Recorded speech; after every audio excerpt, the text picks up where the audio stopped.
You're going to do updations and what?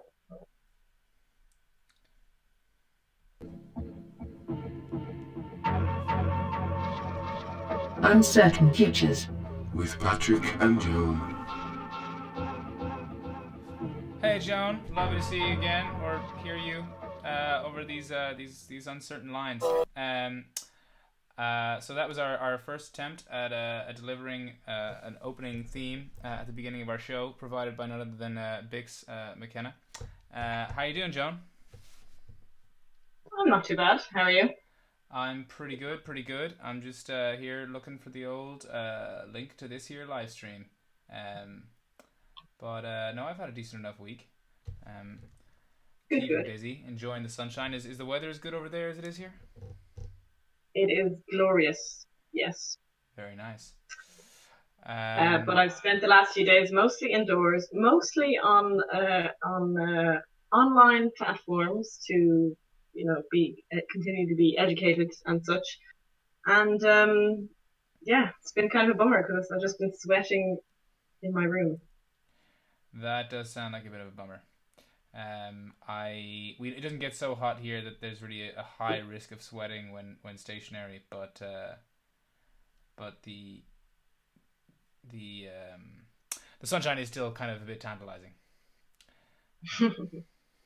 Yeah. Right. So I suppose. So welcome to the podcast where we're going to now discuss in detail whether it's a good or bad idea to postpone the leaving cert. Oh No, that is God. not what we're here to discuss. That's what a lifeline is for. Indeed, indeed. Sorry, you were going to give a proper little Yeah, description there. I was going to attempt to ram out the same spiel as last time. Welcome to Uncertain Futures, the show where we, in these uncertain times, consider how things could be different in ways that we haven't already imagined they might be, or in ways that we've imagined they might be, but usually with some kind of funny little historical or sci-fi-ish twist. For me, the running theme is that people take the status quo for granted, and that in these moments where everything's changing, it's an opportunity to be a little bit more imaginative. The show, Yes, yes. and I have finally got the old link, which I will pass on to you now. So, Joan, I suppose that you went first last time. Although I would very much welcome your doing it again if you feel secure in the chronology of your account. Nonetheless, I'm willing to take on the burden. The burden. Uh, no, what do you not you? Well, what kind of thing have you got? What sort of uh, item? it kind of builds a little bit off what you did last week, which was about cities changing, and especially with relation to the presence of nature in cities and people, Disney or fans of Disney, imagining that corporate America could deliver this kind of green utopia in a city. It's connected to that concept, but it takes a much bigger kind of historical look at our attitudes towards the natural world, and then considers a few questions about the future of it. That's the vibe there. Massively out of my depth, I will say. Well, it sounds like a good place to start. It's also because, well, I was just saying about the weather. Like I think people are thinking of what green spaces are in cities more. There's a lot of things we're thinking about more these days. We just have more time, some of us. Um, so yeah, maybe it is also a timely one. Yeah, like I think people are using a lot more the green spaces they have, like including little parks that are, say, like the way it is in Ireland, within their 2 kilometers. Yeah. Um, and yeah, maybe like appreciating what like green spaces that they wouldn't normally frequent. So yeah, I think you should Great stuff. fire ahead. All right then. Okay. So, I suppose yeah. The theme I'm really trying to explore here is how we perceive nature, and how that changes over time. And it's something to jump pretty far back in this one. to the time at which we can only speculate. So kind of prehistorical times, pre-agricultural times. There's a lot of notions about people's relationships with nature in these contexts, and it's hard to be too certain. But from the sort of extant hunter-gatherer communities that have, faiths that are often closely connected to the environments in which they live, there is a sense that these communities have an understanding of nature in which they are more connected to it. So you've got, stories of the origins of the world where each, animal that features prominently in a particular region has its own story, and it is still the case that man or humans are considered somewhat distinct, although sometimes there's kind of little bits of overlap, like with that myth of the dog jumping over the ravine to join man as he was separated from the rest of the animal kingdom. And yeah, obviously it's hard to be too precise, but I think it's fair to say that we do kind of look back a little fondly on the idea of being more connected to nature, and at this point, after having gone through many iterations of thought about nature, we feel quite disconnected. Certainly people in urban contexts often do. So at some point we reach the first big delineation, the first big moment where technology has a huge impact upon presumably how we thought about the natural world, but certainly it changed our relationship, and that would have been agriculture. And actually, since this is a show about different perspectives on change in history and all that kind of stuff, I feel I have to do a little bit of a shout out to the idea of the Holocene calendar. Have you ever heard of the Holocene calendar, Joan? No.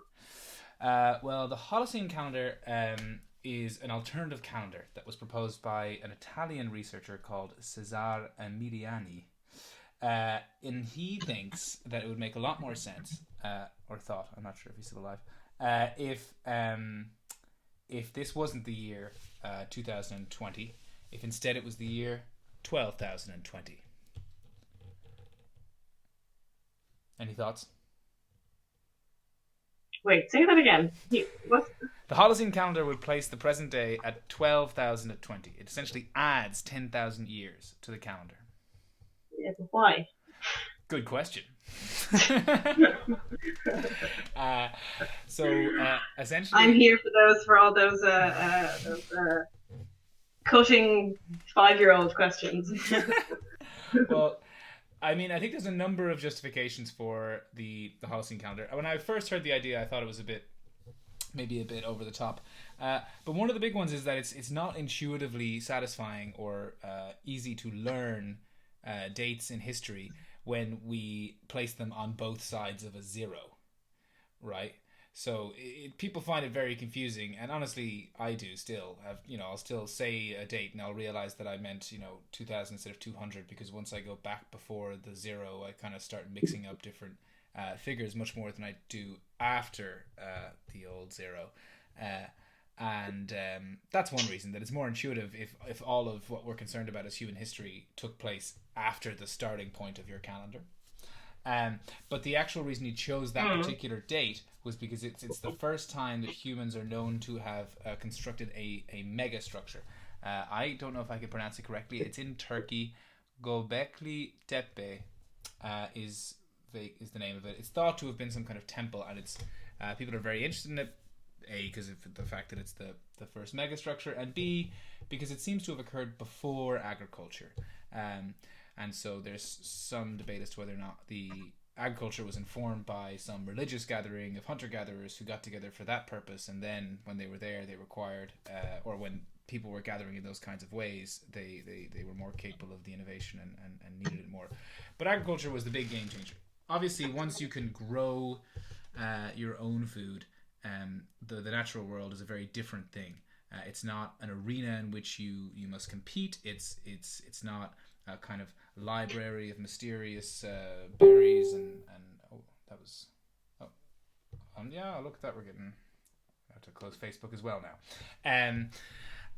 But it was now a garden for humans, and this starts to be kind of reflected in all the religious stories, including of course Christianity, the notion of man as not just a steward of the planet, which is now a more popular concept, but also as the that humans have dominion over the land, and that's kind of a shift. I say it's a shift. It's not like we have the clearest evidence as to what people thought before then, but it is.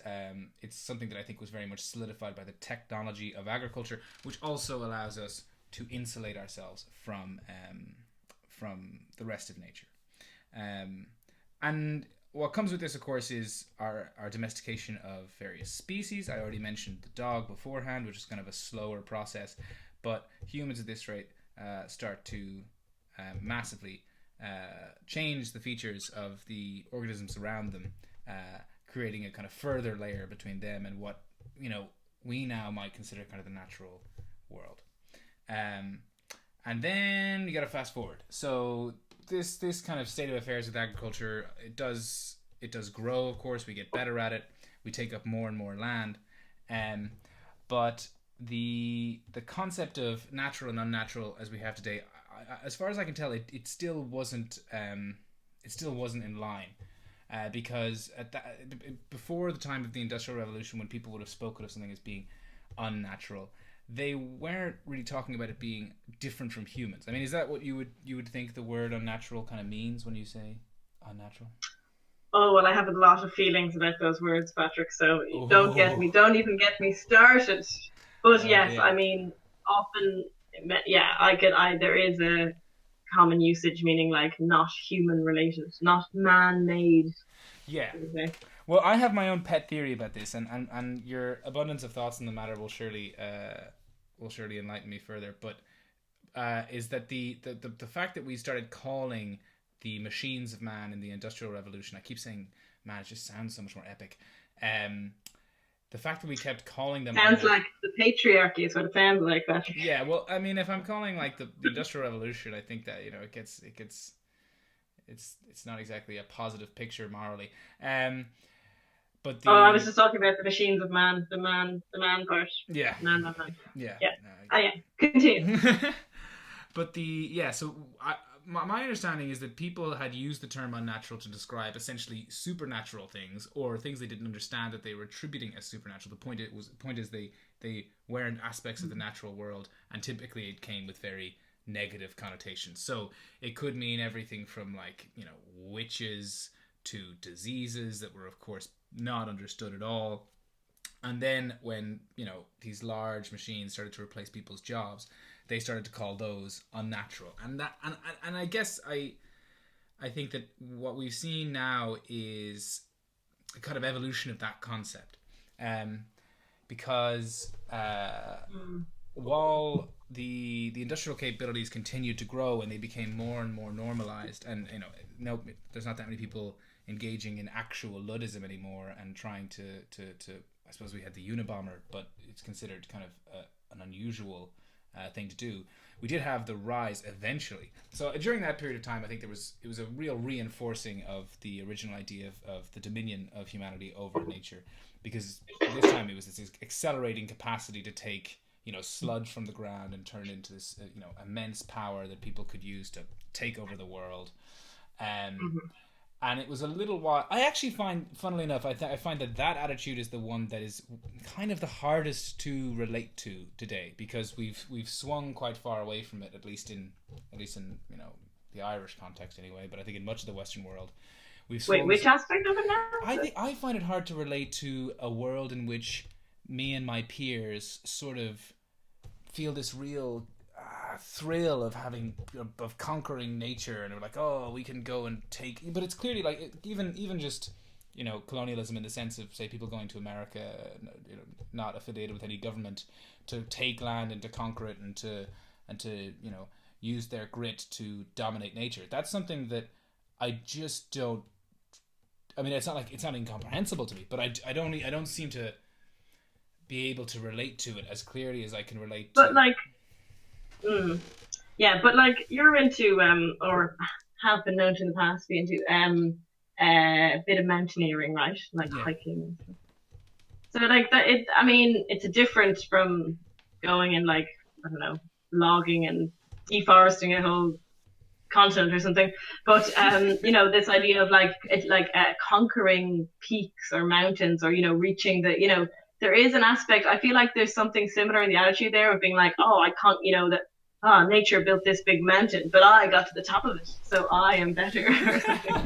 So I mean, not that I'm not accusing you of that sentiment, but I think it's present in other forms. Okay, we might not be like going in. Yeah. Well, I actually think that what's different about, I mean, okay, obviously there's a consequential difference in that walking on mountains isn't particularly destructive, but I think it's the destructiveness that I'm really focused on, which is and what's changed there is that people didn't used to think that nature was an exhaustible resource in any sense. People didn't think that you could actually cut so many trees down that there wouldn't be any more forests like that in the world. And I think that even though that was sort of people could deduce that would be true, it just didn't feel true to anyone. Whereas I've just been raised on the idea of that being true. I've been raised on on the more finite nature of the world, and I've often heard people attribute that shift to the Blue Marble picture. Do you know what I'm referring to? No. So I think it was called the Blue Marble picture. It was I hope I get his name right now. He's got this there's the famous celebrity who told people not to vote, who was in the Big Brother. He has a name. That's Russell Brand, and this is Stuart Brand. There we go. Stuart Brand was and is a famous environmentalist, and so he was an environmentalist. He's an old enough man. He had a very interesting life. When he was first becoming an environmentalist, it was kind of coming out of the context of the Boy Scouts, and certainly in the United States, environmentalism used to be more the domain of people who were on the right, because people who were on the right were more likely to live in rural areas. They were more likely to just be connected to them and concerned about them, and people on the left were often more concerned about human affairs, and there was some degree of judgment that concern about nature was sort of this posh aesthetic concern, and the actual impetus to save the planet certainly hadn't kicked in a big way. But he was there kind of from as those things shifted, which correlated with the countercultural movement, and he was very big in the psychedelic movement, for example, and started the Whole Earth catalog, which was a magazine which was very, very famous, and to this day seems to have been influential for a lot of people. And he was the individual who somehow convinced someone in doing the Apollo missions to just turn the camera around and take a picture of the Earth. Okay, I know what you're talking about. Exactly. But Patrick, what is the future you're talking about? Yeah, fair enough. I've gone a bit far back, but I mean, I contributed to the going on tangent, but that's okay. So Stuart Brand himself is a decent person to consider in this context, because a lot of these changes in perspectives that go back historically, they go from the most local, often kind of religious perceptions of people's role in the world. And we feel like we've moved on a great deal, having learned things, having developed capabilities, and now having become this massive threat to the world.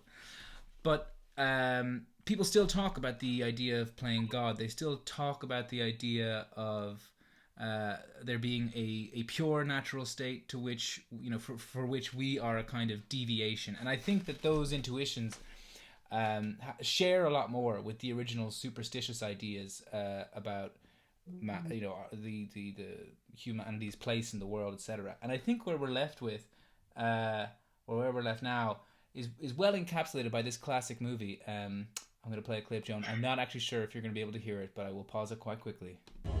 Human beings are a disease, a cancer of this planet. You are a plague. So human beings are a disease. You are a cancer of this planet, a plague. It's a quote from The Matrix. And And I think that right now the place that we're in, Patrick, you missed it. We should have done that. We should have done a competition among our listeners for that.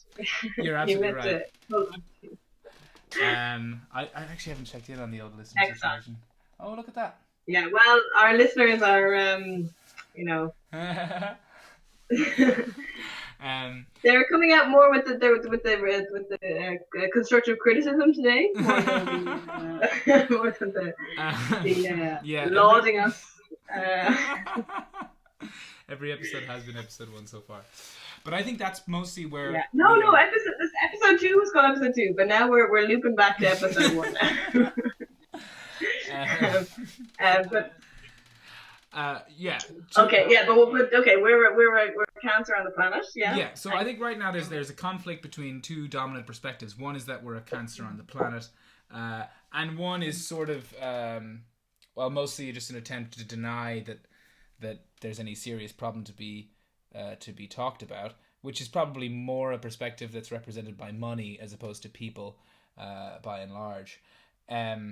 But I would sort of argue that neither of them is like that the notion of humans as a cancer on the planet, the notion that if any amount of thriving or growing of human populations is necessarily a consequence to the planet, is about as reliable as when the British thought that there was no way that the Irish could ever survive at a population beyond 6 million without inevitably facing death and famine. What they didn't account for was that the Green How Revolution. convenient that they would think that. Yeah, well, they thought it because Thomas Malthus had written a book that seemed very clever, that basically described how that was inevitable. And we've had many books like that about the environment. And we talk, even people who I think have lots of... But it's quite, and the example of the British thinking that about the Irish is like, it's just all a bit eco-fashy, isn't it? Yeah, it is a bit eco-fashy, and eco, I mean, what's your man who wrote the big kind of we're all doomed because of population growth book, and as a result people are still getting sterilized in India? I can't remember his name. Malthus, or no? No, Malthus was the original. This is a guy in the 70s. He's still alive. Oh. He still gets quoted on newspapers, and he's been making just wrong prediction after wrong prediction, but nobody cares because dire predictions always really stick in people's minds. And back to Stuart Brown, but there is kind of a I'm a little confused now. What's well, okay, so the alternative feature. What do you want me to envision, Patrick? Yeah. Sorry, I think I'm waiting to envision something. What I'm sorry, it's been a long day. I need some envisioning. Yeah. What I'm basically getting at here, in a most roundabout way, is that I don't think there's any reason to expect that we're doomed to be either a cancer on the planet that grows irrevocably, destroying everything else, or that the alternative is to sort of, I don't know, somehow sterilize ourselves through shame and scale back our operations so that the planet can meekly limp back into a sad existence. I think that scale back our operations. I mean, we probably should scale back our operations, to be fair. Well, it depends what the operations are. I mean, so I think the fact of the matter is what people find I think is so convincing about the idea that we're doomed is that it's kind of an effective moral tale. But if you take something like the notion of population growth, like where would we put all the people if we had twice the population we do? Surely that would be too many people. Surely the planet would be screwed. Well, if you take like population density of Toronto, which is a relatively dense city, in the Western world, and you and it's not a terrible place to live. I don't know if any of our fans are from Toronto. Patrick, that is getting too tangential now to discuss the quality of life in Toronto. No, the point of mentioning yes. Again, it's too simplistic, to say that we're a virus on the planet, or like we should completely. The point of mentioning there is a point of mentioning Toronto, which is that if you took that population density and you just took the entire population of the world, you could fit them in half of France. So when you get back to the notions of like these mega cities that are achieving things that we haven't really considered possible, and you really take seriously the goal. Okay, we want a large population to thrive on this planet, and we don't want them to destroy ecosystems in the process. It's actually a feasible goal. It's not the case that we will inexorably scale up in as unsustainable a fashion as we have. But I think that if your attitude is that humans themselves are sort of intrinsically the problem, then all kinds of solutions about sort of greener cities or about rewilding spaces that we've sort of come to romantically associate purely with agriculture, once they're on the table, I think you can imagine a future where that inevitability is not there anymore. Yeah, I think it's just another side. Like, it's just kind of flipping it's still seeing us as like exceptional to, in terms as animals and kind of separate from everything. If you say like, if you kind of say like, oh yeah, we're just intrinsically bad. Like if I see in these strange and for many stressful times, another meme or image or whatever that is like, humans are the virus. It's just like I just don't know where I'm going to put my anger, because I'm mostly on my own these days, so I'm probably going to hurt myself. But it's just so, yeah, because it's not I don't know, it's not, yeah, it's so simplified. It's like you're still seeing us as exceptional and not kind of as like part of this world who have like disproportionately maybe brought destruction, but just by seeing us as evil, like that's not or like a virus, that's also like, where are you going to go from there? Like just exterminate everyone, and then who are they going to start with? Like not the CEOs. But it's also equally cynical about humanity, and it's also naive about nature, because nature in the sense of anything other than humanity, which, like I say, is an arbitrary distinction. But like non-human animals and organisms are capable of doing incredible amounts of damage given the opportunity. Yeah, exactly. Like everyone's gonna, and as if we're not. I mean, excuse the damage we've done, but like as if every animal doesn't in some way do some. I mean, not every, but I think you're right. And everyone, yeah. Exploiting the environment is part of it, but it's just we've just taken it a little too far. Anyway, we're getting dangerously close to the old to the current situation in our discussion, which we wanted to avoid, but it is relevant to the future. So what's the kind of city that are you talking about? Mega? Well, I guess the thing is, when you start to really consider what is the limiting factor that you face, I think in a lot of people's minds there are many limiting factors. When it comes to how many humans the planet could possibly tolerate and how efficiently they could live. So you might think about space. And I mentioned that, I mean, given the fact that we can build vertically, space isn't really an absolute limitation, but even in terms of present day construction, it's not a limitation at all. We can I'm not saying we should actually put all the humans in France, but I'm saying that humans do not need to take up massive amounts of space wherever they are. Urbanization has been one of the greatest, benefits to the planet. It's not obviously compensated for everything else, but it has caused a huge rewilding of a lot of areas. It's caused an increase in the number of trees since 2011, and it's a process that will continue. So, optimizing on those sort of cities that can take in the largest number of people while still providing them with quality of life is, it's not just a goal that we could achieve. It's a goal that we're inevitably engaged in achieving. Then people often think, well, maybe food production is going to be this absolute limitation because we need to take up a certain amount of land to grow food. We are getting more efficient, but maybe there are some limitations there. Whereas in actual fact, you can also do the food production in skyscrapers or in basements. The only thing you actually need as an input there is power. And then people might talk about raw materials as being essential, and there's a lot of talk all the time about how we're going to run out of this raw material and then we're screwed, or we're going to run out of this raw material and we're going to run out of oil, we're going to run out of this. When people on that note, somebody has commented, Matthew has commented on the comments that he read an article predicting in 2003 that the banana was going to go extinct in a decade. a very precious resource. It did happen. But you're always seeing those kind of things. We did lose a banana. The banana used to be different. It used to be Le Gros Michel. Apparently, it was larger. Even that we're saying the banana, because like there's so many bananas, and like yeah. Yeah, but in our supermarkets, there's just clones of one banana. Oh yeah, that's true. They're all clones. Yeah. But I remember meeting a girl from Ecuador before, and she was just like, yeah, everyone talks about bananas as if they're only one thing, and she was just so confused by it or something. She was like, to her, bananas are so many different meals. That's very specific. But yeah, the it's raw true. materials. Humans don't. I mean, we don't run out of raw materials. We just use one until it's so impractical to use it that we have to come up with a way to use another one. That's the way it has always gone. There's the idea that we will suddenly hit some limit and then be incapable of performing some function because some stuff won't be there anymore. So what do you think we're gonna have in the future instead of bananas? What can possibly replace bananas?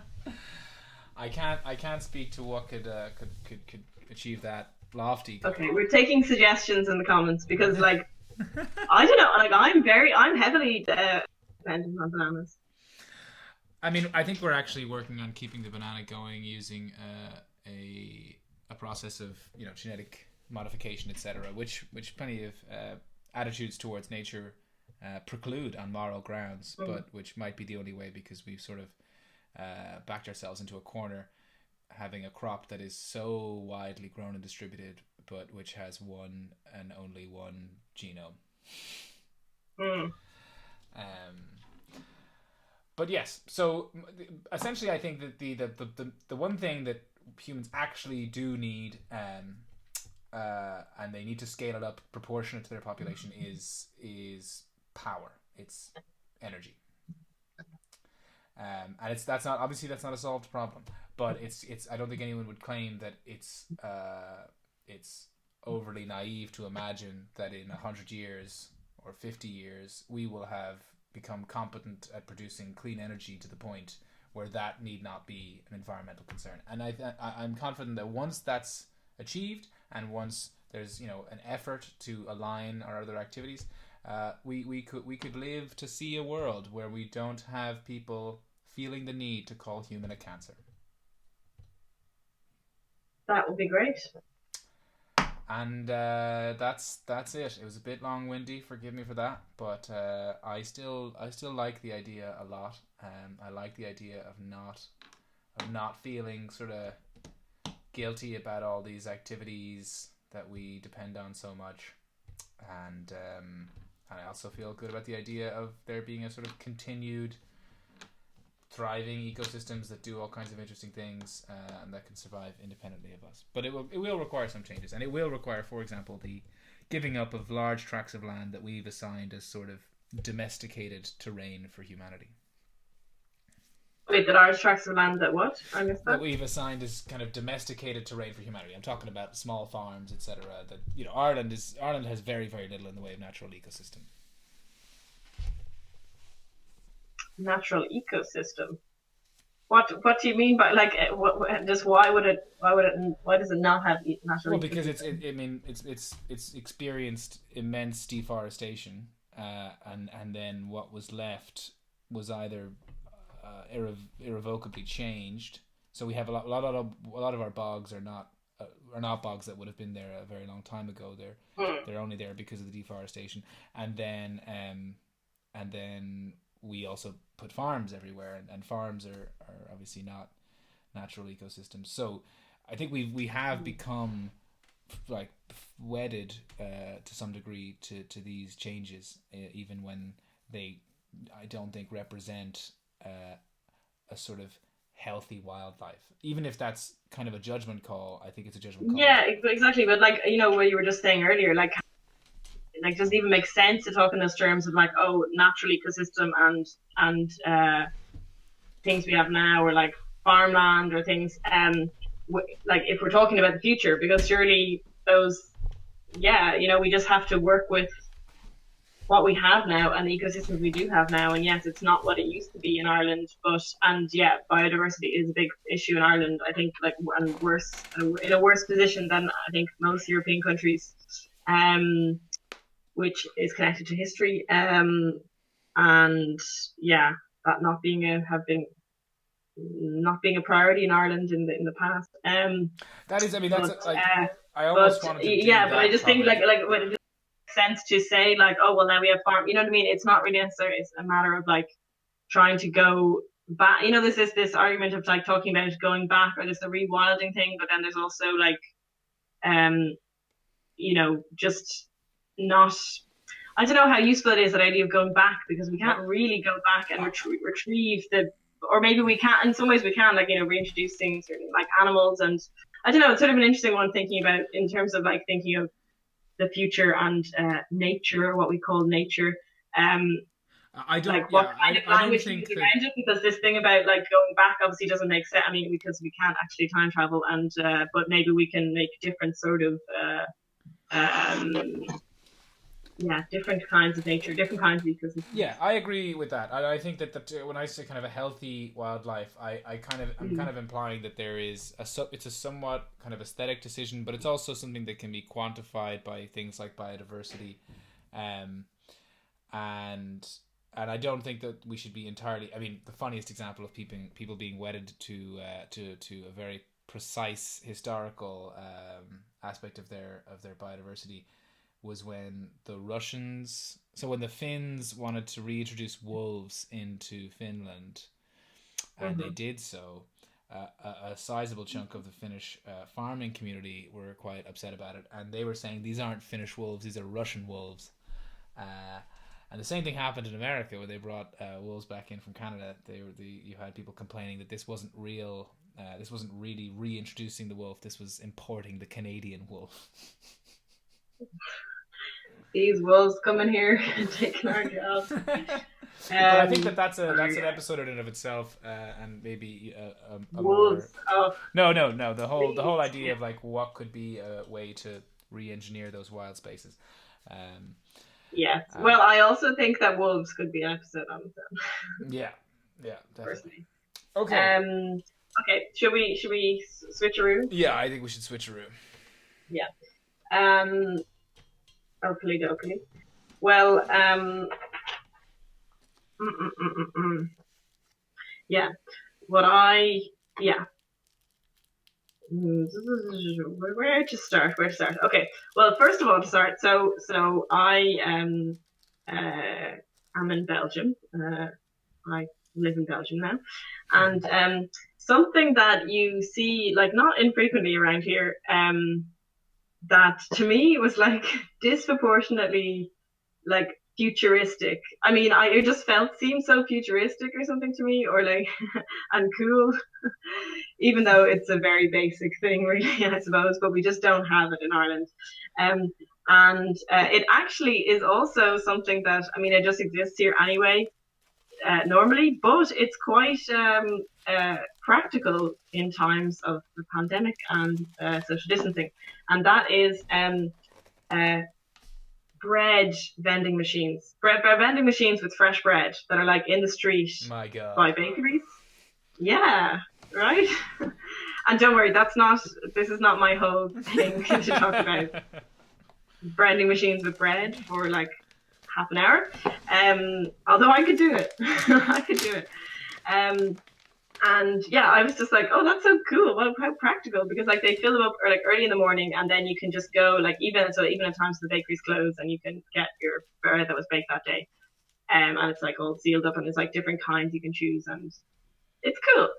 How much Um, does the bread cost? I mean, it costs the same that it costs in the shop, I think. Like it's Okay. like fresh loaves, like it's like good bread, or like from bakery. Yeah, yeah, I'm sure it's good.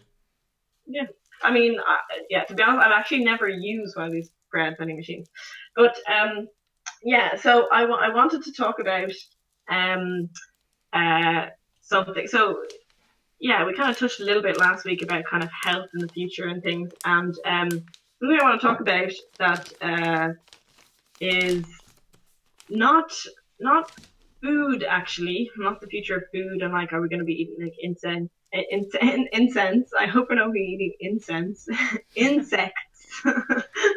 I am just keen on the chowing insects, down, though. I just want to say that. chowing down on insects, or like like lab grown meat and all these things that we like hear about like a lot more. But I want to talk about the future of food specifically, but or like food per se, but the future of something a lot of us are doing more of these days, which is cooking. And like how will we cook in the future? And yeah, are you familiar with Wallace and Gromit? I am. I've seen the movie and maybe a bit more content, but not that much. Okay, so yeah, well, basically, so Wallace and Gromit, they're like claymation, beloved claymation, yeah, characters, and they had like a movie, but they had like short films first, and then some other little TV bits, and then yeah, a movie, Is one of them a and dog? Wallace. Yeah, Gromit is a dog, and Wallace is a an inventor, a bit of a haphazard inventor. And so in the short, like there's these short ones that they made for TV. They're like 10 minutes each. That were like on the BBC, and there's some of those. In one of those, it was called the I don't know. I just had this in my head, and when I went to check, I don't think there was much of it. Like he was always making machines, but I had it in my head, but I thought it was from the short films. But there was one where they go to the moon and stuff. But it's actually from from yeah, these ones that are on TV. There's a thing called the Turbo Diner, and that was Okay. like this thing where it clears the table for you. It like comes down, sort of it's like a coin operated thing. You have to put in the coins, like then it's connected to the electricity, and then you come down and like cleans like sucks it kind of like the sort of giant magnet, like kind of just takes everything off the table, and then it like serves you dinner. And then was also one called Auto Chef, which is like a robot chef, basically chef and waiter in one. And then yeah, the whole thing of that is like it's he orders like he presses the button for eggs and for scrambled, and it like has a little. It kind of has like this sort of egg head thing, and it's like a blender, and it sort of like blends the eggs. I don't know if anyone else cooks scrambled eggs in a blender, but Of course. blends the eggs, and then it kind of just like shoots them out onto Gromit's head, sort of, and then Wallace orders fried eggs, and it fries the eggs, and it's like like a hot plate it has underneath the blender part, and then it just kind of like flips them up, like the pan kind of flips up, and it just flips them on they land on his eyes, and he's like screaming because it's probably Yeah, probably quite hot or hot. whatever. Yeah. So and then it's like then it also is like more coffee, sir, or something. It has these sort of impeccable British manners, and it's like then it kind of has a coffee spout that just, I mean, it's quite poor design. I suppose that's part of the gag. So it's just like coming right out, like it's like it has a little nose that's like just like, and coffee just kind of spurts right out of it, just like projectile into Gromit's face. So yeah, so not a great like dining experience, but I was thinking like robot. People talk about robot, like there's robots being used in Japan as like in care homes or like old folks homes, like to kind of do like basic tasks, and also as kind of for company as well, for like older people, and Japan obviously has an aging population and is maybe ahead in terms of like aging, aging faster or more so than say some other countries. But I suppose we often look at Japan as like, oh well, we'll be going that direction in the future, having a large aging population. So yeah, so robots are using that and like some other areas, but then it was like people don't really talk about it much. But will we have like there is other there are other sci-fi things where there's like yeah, a robot, so robot arms in the kitchen, kind of like preparing food or something. So I had two different things I wanted to maybe discuss about like possible food future or futures of cooking. Okay. And yeah, and so one is like the robot, kind of like a robotic kitchen, where like you would have freshly prepared meals, but it would be prepared by like robot arms and stuff. And there actually is a UK based company called Moley Robotics, and they already have developed a robot kitchen that has two articulated arms, cooking hobs, oven, a touch screen interface, And so this is a robot that can chop, whisk, stir, pour, and clean. So really with similar actions to humans, and each hand has 20 motors, 24 joints, and 129 sensors to mimic the movements of human hands. And so they learn the skills by replicating the movements of chefs and other cooks. Okay. And then you can select recipes like kind of an iTunes for recipes, a recipe catalog. Um, and yeah, I think at the moment, like, and this is due for release, like, well, it's supposed to be due for release in 2020. And yeah, but it costs like £10,000. But in the future, well, I might just wait till like, they throw in like a dishwasher and like a few other bits, and then it might become more, attractive. Um, but these things always start out more expensive. But I was thinking, like, in the future, maybe like this will just be a standard part of people's homes, so that actually cooking it will become like cooking by hand will become kind of like a thing of the past for a majority of people. So it'll be like going the way of like um baking your own bread. Who does that anymore? Well, um that's or like raising your own, like animals for meat, or making your own yogurt and stuff. And yeah, yeah, it's yeah, funny because I was thinking about this, and I was thinking, like, even a few weeks ago, like just before the lockdown, this idea of like a future without cooking, where humans didn't cook, would have seemed much more likely than it does now, when actually a lot of people are like going back to these things. So, but I do think it's a time when we're like thinking about, I don't know, a lot of people are thinking about cooking and baking as well, and like what they eat a lot now, I think, because of uh yeah, what's going on, or people are becoming, I don't know, some people who now, I suppose, realize that they're keep getting takeaways because actually they don't like cooking, or they can't cook, or whatever.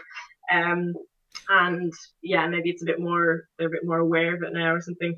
yeah. Um, yeah. So yeah. So I think it's maybe we can chat about that first, but I just wanted before I talk about the other thing. But yeah. So I was just thinking, like, in terms of thinking how well, like, desirability, like this thing of desirability and like probability. I was thinking that, like, um because we talked before about technologies that, like, yeah, are possible, but maybe they just don't become a thing because of practical reasons, or people don't really want to have it, like the flying car thing. And that uh like, the thing with this, I suppose, is that, I mean, eating and cooking, and it's quite a social, it's a real, like, we need to eat food, but it's also like sort of a social, like, event. I mean, for Yeah. everyone. I mean, even if you live alone and you don't, like, it's not every day a social event for you, but you still probably sometimes go for drinks with friends, or go for dinner with people, or like visit your family and eat together, or so even if you don't do it every day with every meal, where some people do have it like with people for every meal. Yeah, but then I was thinking, like, but maybe the cooking part isn't so important. Is the cooking part essential to that, to the kind of social element? And because for a lot of people, I think they don't really, uh, necessarily enjoy or feel good at cooking. And so then I was also thinking that, whereas like technology in the past, how it's changed our eating, or we've eaten, been able to eat like microwavable meals, TV dinners. So technology, like, brought us products that, say, being able to like freeze dry things and like things like that, brought us food that actually probably was less, nutritious than things we've been eating before, like home cooked meals, because the things that they have to put in it to kind of stabilize it and like, or preserve it and things. But maybe this next kind of, like, if you had a robot kitchen, then you wouldn't need to go and buy like frozen, not so nutritious food, Hmm. because you could maybe have fresh ingredients will be ordered to your house anyway, and like you just be like, oh, make me this, and then your robot kitchen can whip you up something fresh. So maybe it actually will be a way for people to eat more like freshly prepared food. Yeah. So it might actually be, there's different stages sometimes, like, yeah, maybe technology is, some versions of things are like, yeah, maybe a downgrade from actually the quality of what it was before, but maybe, I don't know. Um, yeah, I don't know. What do you think of the future? Where do you think where we won't cook? I think it's a real interesting question, and I definitely think that you're starting with bread, and the example of bread, especially in this time, is an interesting one, because one thing that I don't know if it's still the case, but I think last week it was, in the United States, baker's yeast was sold out. Um, So that's obviously not because people needed to make bread in order to survive. The bread never ran out. It's just that for some reason, under these circumstances, people felt the need to get back to the roots of how they made even the most fundamental foodstuffs. And I'm no exception. I don't know if you were aware that I used to cook sourdough bread, but I started doing it again, and I've sort of been a bit of a bread dealer, and I got myself some sourdough off Heber, and I actually, as we were saying, it's become the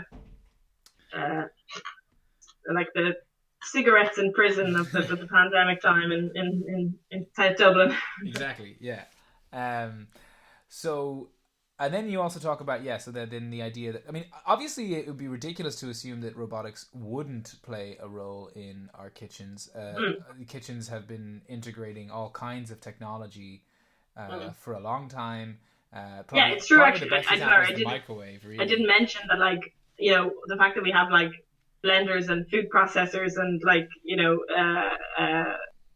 coffee machines and all that stuff. I mean, you could already say robotic things in the kitchen, you know, or like appliances, And I'd say you're right that you know that we should expect that trend to continue.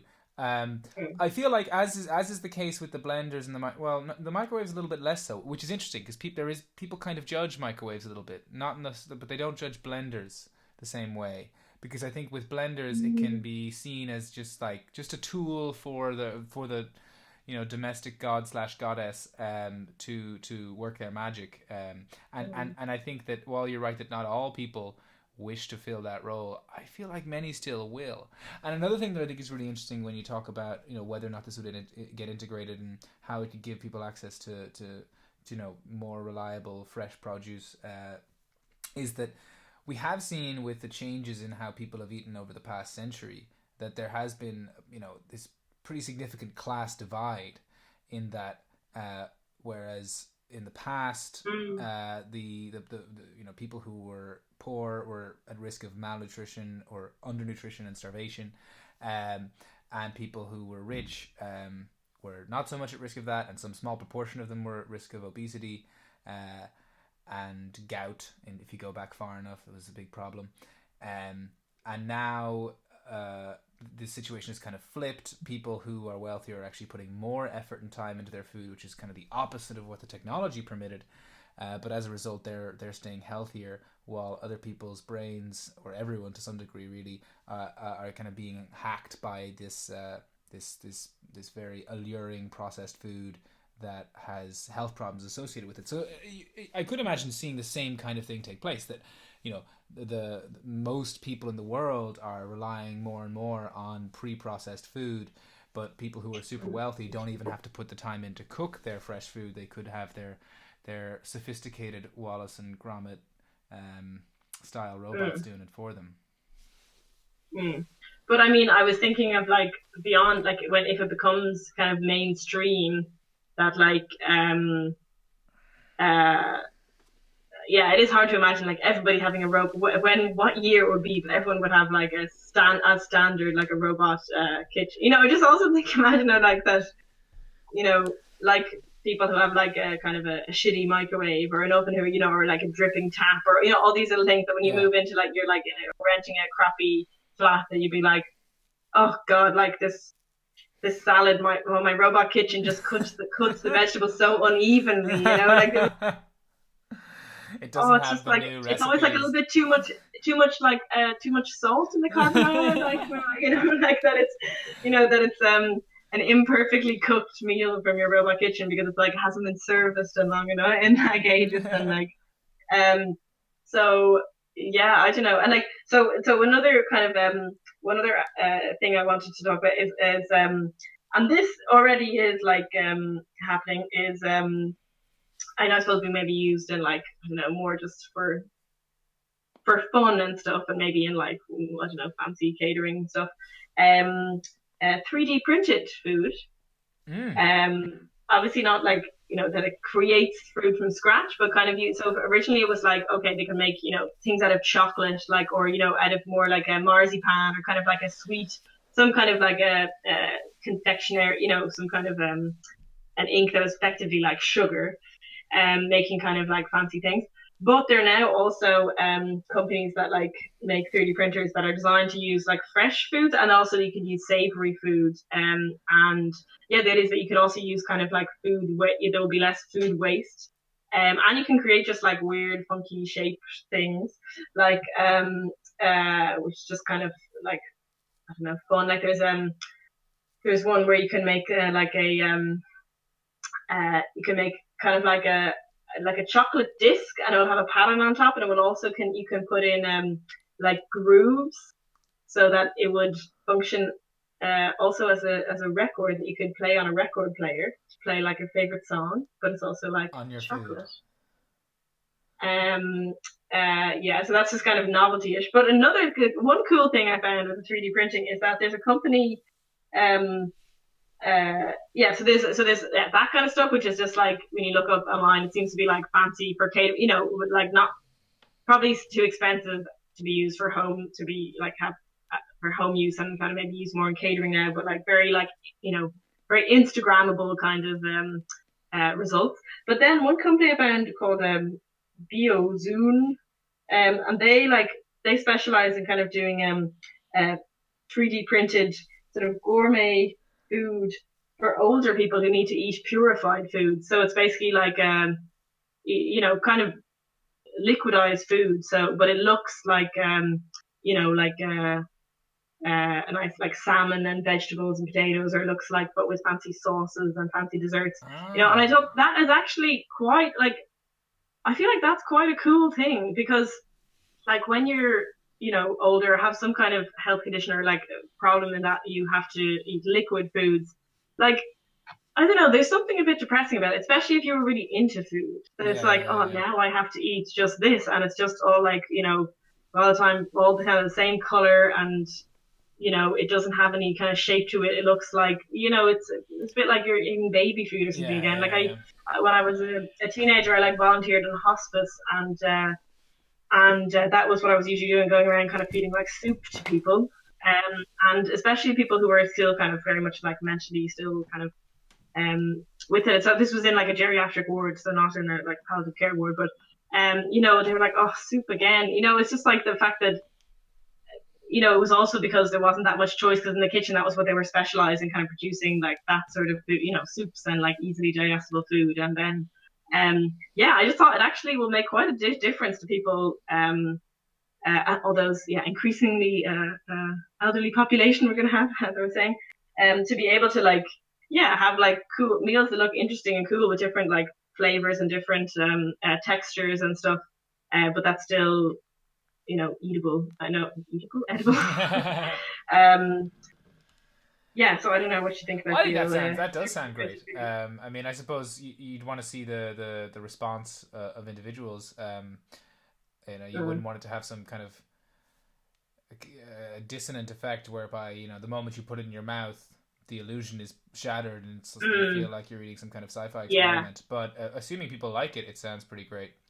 It's interesting to think of, what was the name of that company where they're still going, where they send you powdered food, and the idea is it's like when the advertising for it to me seems like just completely tone deaf. It's like, isn't food boring? Doesn't it suck having to put to go to the effort of cutting it up and worrying about how much you have? Here is a pouch of dust that you can put in your drinks, and then you won't have to think about food again. And I'm not saying that there aren't people to whom that appeals, but it's clear that the person who founded this company sort of really thinks that that's the future of food, and to me that's completely insane. Instead, you have to sort of like I think a lot of what you're talking about now is like navigate the complexities of technology can change the dynamics of how we interact with food, but it can't change what we want from food, I suppose. Yeah, like what we feel about, like there was so much like feeling or like emotion attached to food. Like I remember, it's kind of a different thing, but I remember seeing an article in like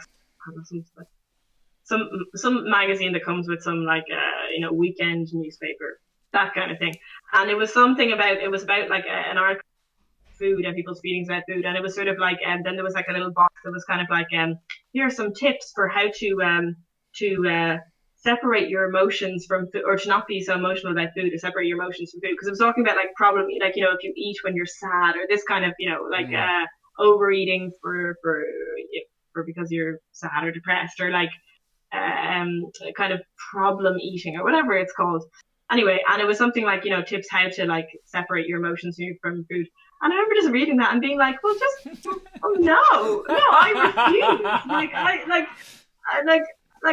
don't know. It just seems so sad to me that they would the way they're writing the article. I understand it was about people who have really like feel like they have a psychological issue that's connected, and food is somehow connected to it. But so like it wasn't, But I remember, but it seemed like the premise also was like, emotions should be separate. Eating and emotions should be separate. You eat your food, and that's because you need to eat, and then you have your emotions and you deal with them separately. And I just thought it was the whole wrong. I thought it was the whole wrong approach, because like we can't. Like, how can you? I mean, some people maybe more than others. Maybe some people would find it easier than me, but like, like there is emotion attached to food, because it's also to do with memory.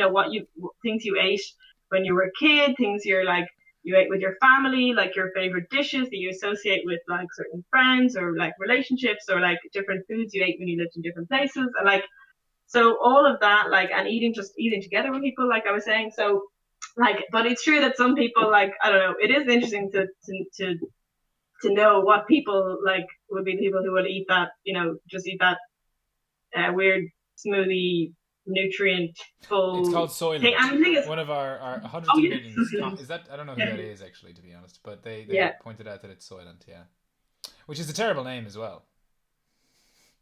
Terrible, yes, because of Soylent Green. Yeah. But I mean, the thing is, no, I wouldn't say never, like that I would never have that, because there's times when you're just like, oh God, food, like I need to eat something now. There's times when it is. I mean, sure. I could definitely. But still, I wouldn't like totally change that. And I mean, it's not exactly what I wanted to talk about, but this whole thing where we think like, oh, in the future, we'll have this space food, we'll just have powder, just add water to everything. But I totally agree with you that like I don't think that's quite the way. That's quite the way that we're going to go. Like, I think maybe that more of that stuff will become available. Like, maybe there will be more weird vending machines, just like powdered, but it will be the same that maybe like the way that there's vending machines now full of crisps. Oh, for example, in when I was in the Penning ferry coming back from Dublin last time, I noticed in the ferry or like the what's it called, the ferry train station, that there was a vending machine, and the only thing was the vending machine was like some weird Welsh like own brand potatoes, like not potatoes, but they looked almost exactly like potato, like a fake potato, Mr. Potato, or what's it called? Yeah, that guy. And there was the only thing in the vending machine. It was like the only thing in it was all of those crisps. So I think in the future, like the way we have vending machines full of crisps now, like there'll probably be vending machines full of like powdered food, maybe. Only if they induce some kind of drug-like experience that makes everyone enjoy them. The whole point is that people like crisps. Oh, well, I mean, it'll be full of salt, won't it? I mean, I think the Soylent tastes like nothing. I think that's kind of the point.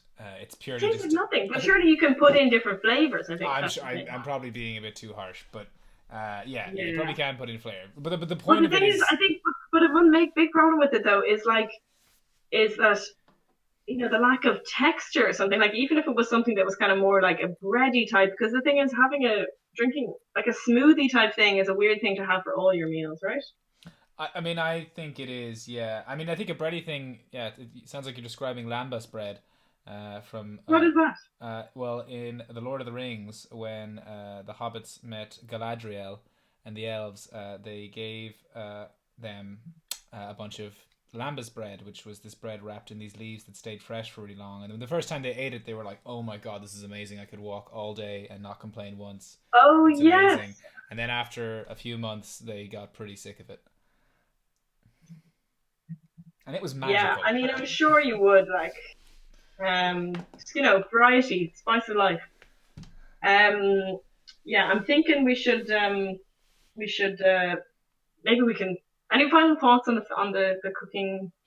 No, I mean, it's definitely all fun to think about. I think, you've outlined some interesting possibilities. I am keen to see that 10,000-pound robot in action. I'm sure there's some video on YouTube for it. And yeah, I guess we can leave our listeners with the sounds of our theme, and chat to you next week. Yeah, sounds good. Bye.